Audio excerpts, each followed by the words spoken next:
Welcome back to the Pilates Exchange. I'm your host, Hannah Teutcher, and I'm joined by. Like always, my name is Christian and I'm Hannah's husband. And we are coming from Nürnberg, Germany, and we are the podcast that we talk everything about Pilates, business of Pilates, studio ownership, and teaching Pilates. So today we picked out, actually, it's Chris's idea, and I really think that it's an important one. Do you want to give us a little bit of a parameters of what we're talking about? I think that there's not really like a main topic or something. It's just like an idea what I had the other day. Is just sometimes when I scroll through social media or I don't scroll that much, just sometimes some things get my attention. I'm just like, okay, that makes sense to talk about a great topic. And it was just about seeing the differences in between two exercises in the Pilates world.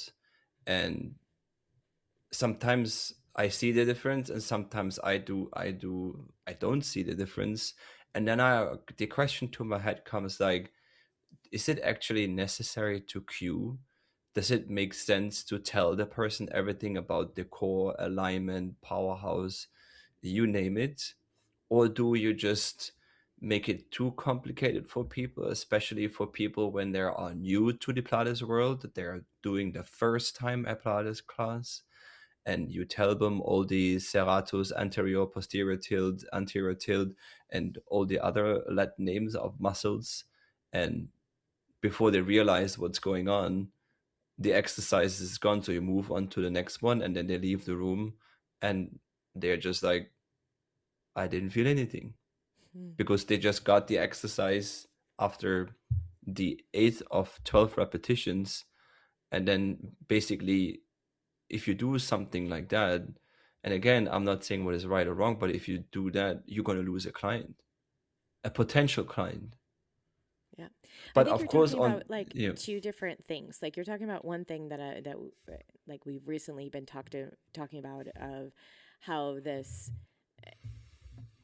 look at this, can you see the difference?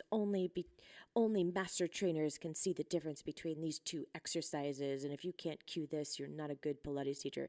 There's that part of it, and then you're talking about something else with the over like as a side subject and over cueing for every minute detail, and your point is like if you're not letting the person move at all, you're just going to lose them as a client because there's actually no like paralysis by analysis, like you don't ever let them move. Is that my understanding? yes. And then which topic should we hit first, or let's which go to of the the two? I mean, let's go to the social there. media one because there was something that came up recently on our page which I was like got under my skin. And like you have to have a thick skin when you're putting a lot of social media out there, but we were doing a um I can't remember exactly what we were doing, like some short spine, long spine type There of was short stuff. spine versus long spine, Yeah, and and it's we like were, yeah, we were doing it at the same time. And I we're believe I was doing long spine because I prefer this exercise. If you ask me more, it's an exercise for people that are not familiar with the Pilates world. It's an exercise on a reformer, and it's for spinal mobilization yeah, no, I would hope or that everyone that's mobility. listening to this podcast is good with Pilates. But Just the saying. yeah, no, it's good. But the point was the comments that we got afterwards. It was just really funny. Like each social media platform has its own sort of world of people, but uh, we got comments like they don't know this isn't even Pilates. Then there was another person like the foot bar needs to be down. What are you doing? I'm like, really, the flippin' foot bar has nothing to do with this exercise. Like, oh my god, like it drives me absolutely crazy. Like, why are they focusing on things that make literally no difference to the exercise at hand. Like, I don't really care if you give me corrections. Like, I've been doing this for 3 decades. Like, I don't really care what you think of my Pilates practice at all. The only thing that matters to me is, can I teach well, and can I choose variations of exercises that serve my clients, whether it's more from the Pilates, like from the classical realm, the contemporary realm, or even the modern or evolved Pilates. Like, I will choose anything to make sure that my client gets what they need. And it was just like Yeah. this cesspool of, like, ew, gross people. Like, come on, grow up, from Pilates teachers. That was my feeling. Okay, I'm off my high horse. Go ahead. No, no, it's fine. But first of all, how are you gonna go? Just one thing. How are you gonna go get in and out of the feet and straps if the football is done? I But mean, it's I just think a there's different point. Yeah, there's a lot of ways to get into it, and that's the point. Like, you that's not could put your only. feet on it, whatever. Like, some people are so pedantic about this thing. Like, oh my god, it is not. Yeah, Like, we have this joke in the studio, like, it's not rocket science. And so shout out to the person who knows that I'm what I'm talking about. But, like, seriously, I think sometimes we make it into more than it needs to be. Like, if you're an able-bodied adult, you should be able to get into those straps a lot of different ways. Like, it doesn't have to be this certain way. If you want to stick with the traditional way of doing it, go right ahead. I don't care. Like, do it, you know? yeah, But yeah. Maybe that comes now more on social media because we have also the other reformer Pilates people. They just do education, do limited education, do no education, whatever, and they just offer classes, and then the other people want to make a bigger gap, a bigger distance in between the, I call that fashion pop-up Pilates studios and them. Maybe they feel more offended if you don't do it exactly to whatever. There's so many different directions of Pilates, and you cannot really say what is right or wrong. So that's yeah, that's this point. yeah. Well, and like, I think you're exactly right. I think what it's coming down to now is, like, which has been there. We've talked about this. If anyone hears something in the background, my dog We is can we can see Lindsay's head behind you. his head is right back there. He's Yeah, he's he's having streaming. he's dreaming. Anyways, um, the Pilates police have been having a field day for a really long time. It's always been there, and it's coming from a place of gatekeeping, in my opinion. Um, it's coming from a place of scarcity. They are worried that they don't have, like, um, I think there's a lot of fears that are maybe not clearly defined on their side, and the way that they approach that, this lashing out and Pilates police part of this gatekeeping, is coming from those fears. Maybe we could go into that on another podcast, but anyways, on another episode.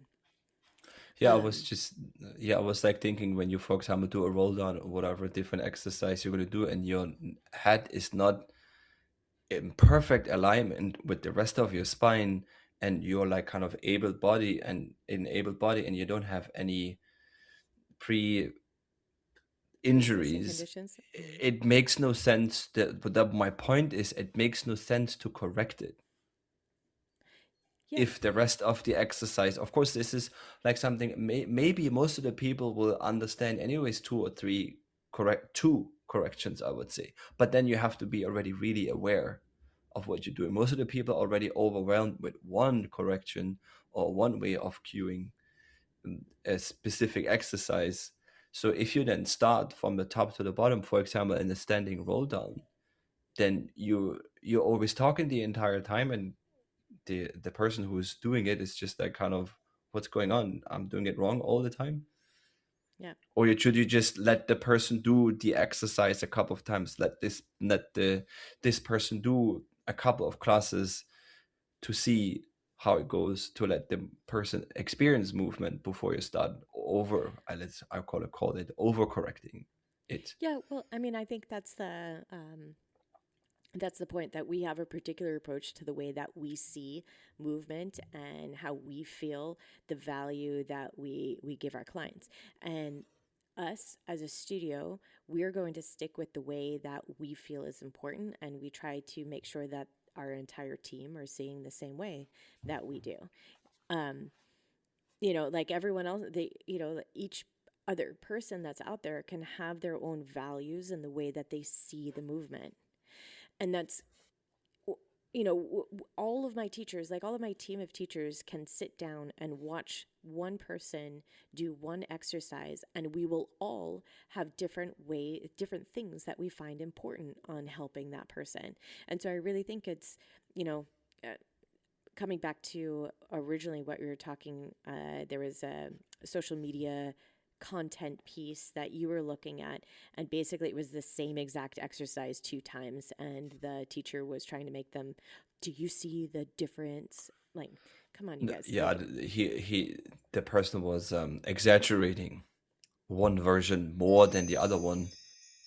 As a Pilates studio owner for over 11 years, I've seen and used a lot of booking platforms. And to be honest, most of them have pretty similar features. So when it comes time to switch your software, it can be really hard to choose what is the best fit for your studio. And that's why I want to tell you about one of the platforms I really believe in, Offering Tree. Offering Tree is built for community studios, the ones who are in it to help their clients find movement they love and who want to build something that's sustainable, not just scaling at all costs. One thing that sets Offering Tree apart is that they stand behind you every step of the way. Their support is unlike anything else in this space. When you email them, a real person responds, someone who knows your name and your business, and they stay with you until your issue is resolved. Studio plans include free data migration, one-on-one onboarding, live office hours, twice monthly coaching calls, and an active community of business owners who are on the same path as you. This is what holistic support actually looks like. If you're ready for a platform that feels like a partner, head to the link in the show notes to see what Offering Tree can do for your studio. Don't forget to tell them we sent you to access your exclusive discount. I mean, in the end, whatever the exercise was doesn't matter as much as, like, I think the person, I mean, whatever, the person has no ill intentions for like, whatever. It just, sometimes it's just this high and mighty type of content that doesn't fit for the values that I have, which is absolutely okay. Like, what I'm saying is this: if you do this, you're going to break your spine in half. This is the right way and the only way. And it's like, come on, Yeah, dude. Like, if you don't engage your glute muscles, you're gonna hurt your lower spine. if you don't Your squeeze your lumbar abdominal spine. muscles and you're a powerhouse, then everything's wrong. And I'm like, it just, after years of being dancers and knowing the capacity that the human body has, we know for a fact, because our bodies have done all these things, like, you are not going to fall off the edge of the earth if you do a millimeter difference between this and that. Like, it's just, the body is very robust. Yeah, some people run around with a herniated disc their entire life. They don't even feel it. Yeah. Or, some people experience pain and there's nothing going on. It's anyway, like, I I think it's just the grabbing at details that make no real influence on what the exercise is there for. I'm all about having a high bar of expectations for our clients, and we go after that. But there's some things where I'm like, it's not a performance, even though the name of our studio is Performance Fit Pilates. It's about, it's not a performance. I think with this Pilates policing, the way you said it, it's like a political opinion. You can have yours, I can have mine, as long as you're not trying to convince the other person that your direction, your belief is the right way and the other person's belief is the wrong way.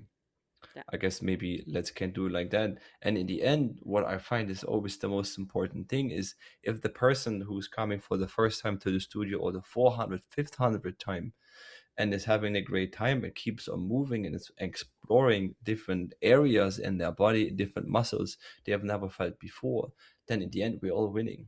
And then if you do this exercise for this person or this for this one is something else.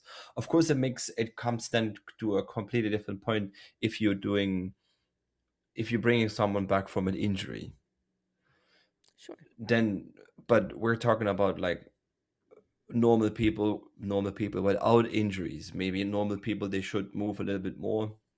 Some maybe should move a little bit less. But then I'm it just going to push changes back. it.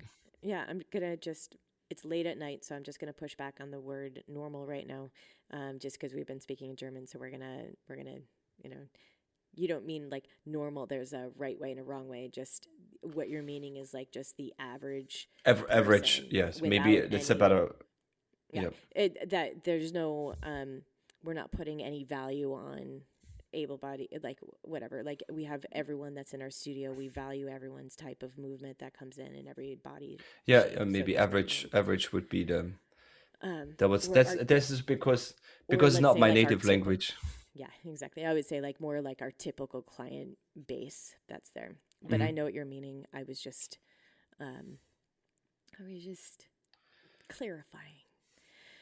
No, I agree with you, Chris. I think it's I think you're totally right.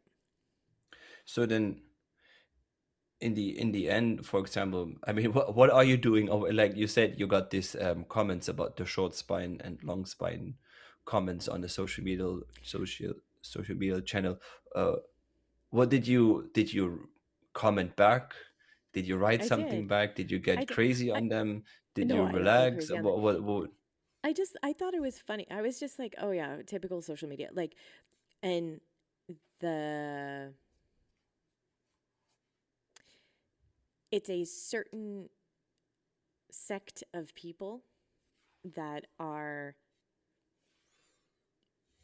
very like very diversive in what their thinking is about what Pilates is or isn't, and I really don't care. I'll never meet these people in my life. Like I really don't care, but I just find it really interesting that um I just wrote back like, look, I probably have been doing Pilates longer than they have for sure, because I started when I was a teenager. So this is like over 30 years ago. Like I know my practice inside and out. Um, so that doesn't bother me. I was just sort of like, you know what, I was thinking to myself, like, you can focus, and this is what I wrote in the comment is like, you can focus on whatever you want. You can write like the Pilates trolls are out. Do whatever you want. Like I don't care. Waste your time trying to bring me down. I'm going to be focused on building my clientele base so I could help more people. Mhm. More people move, more people find joy in movement, more people having better, healthier lives. That's what I'm going to focus on.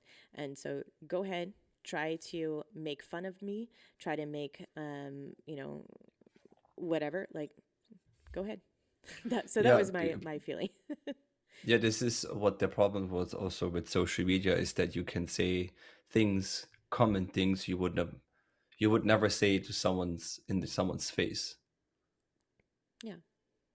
So so then I like always then writing back, thanks for your feedback, thanks for your input, I Yeah. appreciate your time. And so I'm just like writing that back, and then in the end, if you go back, no, that's wrong, and Pilates was doing this one and you are wrong and this and then, and it's going to be a conversation back and forth, like becomes almost a political debate. But then in Well, the end like I just what I had written something like, what I find it really interesting that it's the people that are like the keyboard warriors that are out there. Those are the people that aren't actually putting content out there. They're quick to judge, but they don't do anything out there. There's no content from them. They maybe have a studio, maybe not.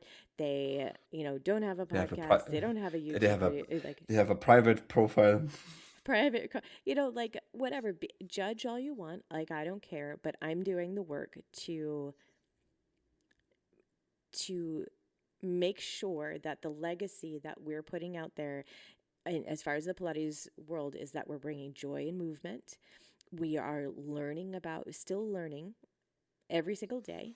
And like when we have to update because, we learn something new, then we update and we go on with our lives, and we try not to um, be jerks about it. That's all. So then in the end with this, well, we had one podcast about overcorrecting Yeah, and giving we'll too talk much about that input. another time. I think that's a whole Yeah. So I'm just nother. trying to find a nice way of rounding it up to give people something for on their way. Okay, so here's what I would say if I were to send someone on their way for another Pilates teacher. Focus on the values that you find really important to give that to your clients. Help the people that are directly in front of you. If you decide to put social media out there, great, good for you. Continue to put social media out there. Just be aware of, that you will get some hateful comments out there. Wear a thick skin, like let it roll off. Um, and there's plenty of space for all of us out there. That's my 2 cents. Yeah. It's a free world, it's a big world. So go out and find your niche where you want to go. Surround yourself with the people, the studios you want to be around. Yep. And first, before you judge, maybe just look at yourself first, Yep. and then you do that. Focus on the important things. Yes, and don't waste your energy and your time. That's right. That's right. Well, my friends, my Pilates teachers, studio owners, I hope that you continue to do good things in the world, help your clients, and we're wishing you happy teaching. We'll see you next week on the Pilates Exchange. Okay. Bye bye from my side out too.